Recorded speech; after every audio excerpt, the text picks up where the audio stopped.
Hello and welcome to BYJU'S Exam Prep. Welcome to the daily quiz. Before we begin the discussion, let me remind you that tomorrow at 8 pm, we shall have our weekly roundup of international relations, which will help us cover important geopolitical developments that are relevant for the UPSC Civil Services examination. So don't forget to watch this session live at 8 pm on our YouTube channel. And also don't forget to subscribe to our Telegram channel for all the latest updates related to current affairs. So with this, let's start with the first question for today. Which of the following statements are correct? Diagnosis and treatment of cancer is covered under Ayushman Bharat.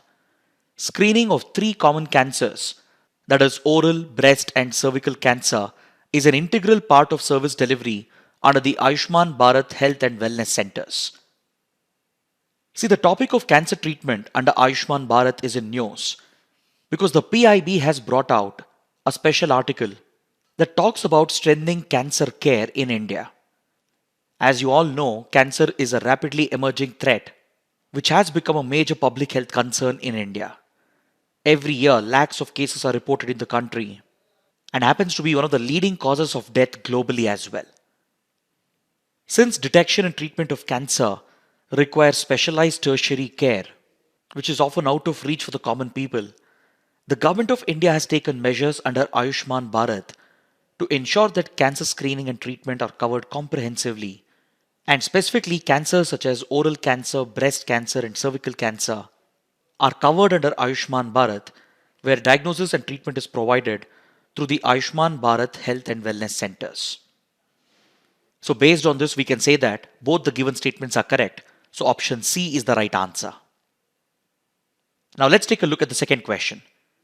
Which constitutional provision makes it the duty of the Union to ensure that the government of every state is carried on in accordance with the provisions of the Constitution? Is it Article 355, 356, 365 or 371?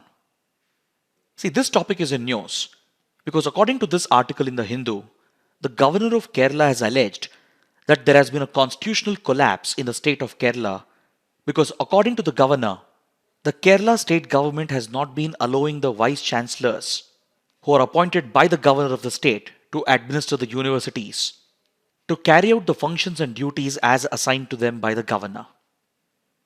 So this brings us to the topic of center-state relations and as well as emergency provisions as contained in the Constitution with regard to center-state relations. Under Article 355 of the Constitution, the Union government has been provided with a duty to protect states against external aggression and internal disturbance. And along with that, the Union also has a duty to protect every state and ensure that the government of every state is carried on in accordance with the provisions of the Constitution. If there appears to be a failure in the constitutional machinery, then Article 356 empowers the governor to submit a report to the president, which further could potentially lead to the imposition of president's rule in the state.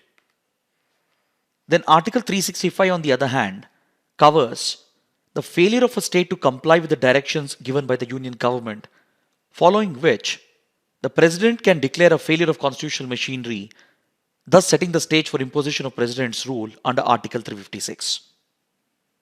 So by looking at these provisions, it becomes very clear that it is Article 355 which places a duty on the Union to ensure that government of every state is carried on in accordance with the provisions of the Constitution. Any failure of constitutional machinery in this regard can be reported by the governor to the president, which could lead to the imposition of president's rule under Article 356. The president can even act on his own, of course under the aid and advice of the Council of Ministers, if a state fails to comply with the directions of the Union, which allows the president to declare the failure of constitutional machinery under Article 365, which again could lead to the imposition of president's rule under Article 356. Now let's take a look at the third question. Which of the following statements are correct? The United Nations Climate Change Conference are yearly conferences held under the framework of the UNFCCC. They serve as the formal meeting of the UNFCCC parties or the Conference of the Parties to assess progress in dealing with climate change. It is mandatory for all the head of states and governments to attend the Conference of Parties. The topic of UN Climate Change Conference is in news Because currently the Conference of Parties 27 or COP27 is underway in Egypt at Sharm el Sheikh, through which the members of UN Framework Convention on Climate Change take stock of the progress of the world towards climate action with regard to achieving the targets that have been laid out under the Paris Agreement. So in this context, the UN Framework Convention on Climate Change is in news, and this UN convention was established in 1992 following the Rio Earth Summit. Since then, under UNFCCC, yearly UN Climate Change Conference is held, known as the Conference of Parties, that allows the members of the convention to come together to assess the progress being made with regard to dealing with climate change and global warming. So the first two statements are correct, whereas the third statement is incorrect, because it is not mandatory for all the prime ministers and presidents or head of states and governments to attend the Conference of Parties. It's their voluntary choice to participate at the convention, whereas their respective governments and officials would represent the country on their behalf. So statements 1 and 2 are correct, and hence option B is the right answer. Now let's take up the fourth question. Law Commission of India is a constitutional body set up by the Parliament, a statutory body established by the Supreme Court, a non-statutory body constituted by a notification of the Government of India, or none of the above. See, the Law Commission is in news because the Government of India has recently constituted the 22nd Law Commission under the chairmanship of Justice Rituraj Awasthi, who is a retired Chief Justice of the Karnataka High Court. The Law Commission of India is essentially a non-statutory body which is constituted by the Government of India through a notification. The first such law commission was constituted in the year 1955, and till date 22 law commissions have been set up, and their primary role is to examine the legal framework in the country and to suggest recommendations and to carry out a thorough review of the laws in India. The specific terms of reference can be provided in the notification by the government, and the term or the tenure of the commission is also decided by the government. The tenure of the last commission, that is the 21st Law Commission, ended in 2018, but due to the disruption caused by the pandemic, the government had delayed constituting the 22nd Law Commission. So now the government has constituted the 22nd Law Commission under the chairmanship of retired Justice Rituraj Awasthi. The commission will specifically identify laws which are no longer needed.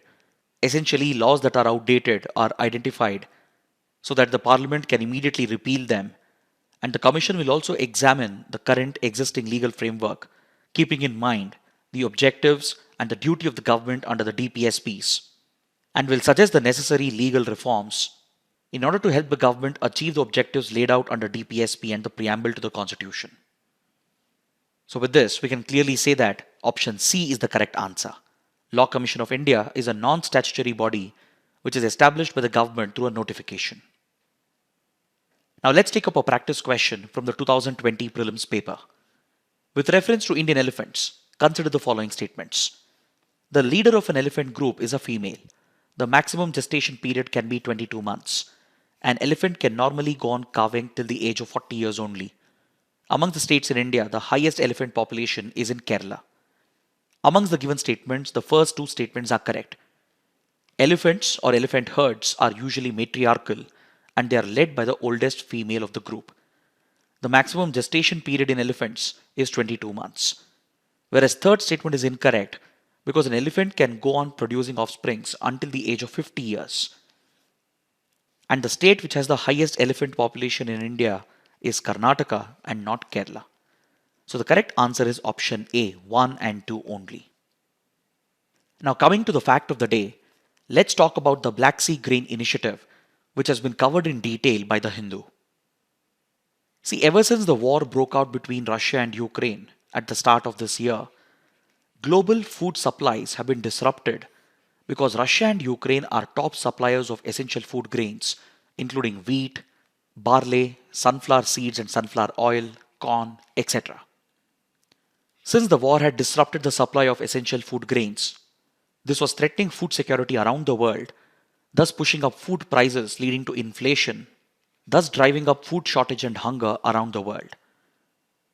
So in order to overcome the challenge, the United Nations along with Turkey had mediated an agreement between Russia and Ukraine known as the Black Sea Grain Initiative, under which Russia and Ukraine had agreed to allow the food shipments to continue through the Black Sea by committing that their armed forces wouldn't target food shipments. And specifically, the port of Odessa in Ukraine was identified through which the food shipments would continue, which would pass through the Black Sea and the strategic Bosphorus and Dardanelles Straits, which are controlled by Turkey.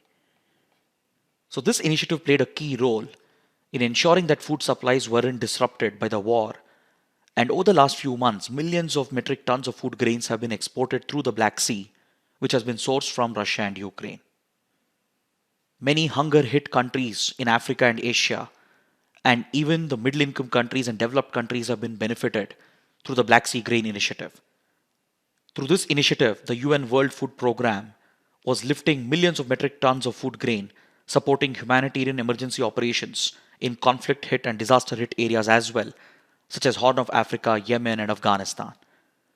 But this key initiative is at the risk of getting disrupted because recently Russia has refused to renew the agreement and has essentially quit the Black Sea Grain Initiative by citing drone attacks by Ukraine as a reason. So this Russian decision has caused concern around the world as this could again affect food supplies, and the burden of this could be borne by many poor countries in Africa and Asia. So this brings our today's discussion to an end, and if you like the initiative, do support us by pressing the like button, share your comments below, and don't forget to subscribe to our channel. Thanks for watching.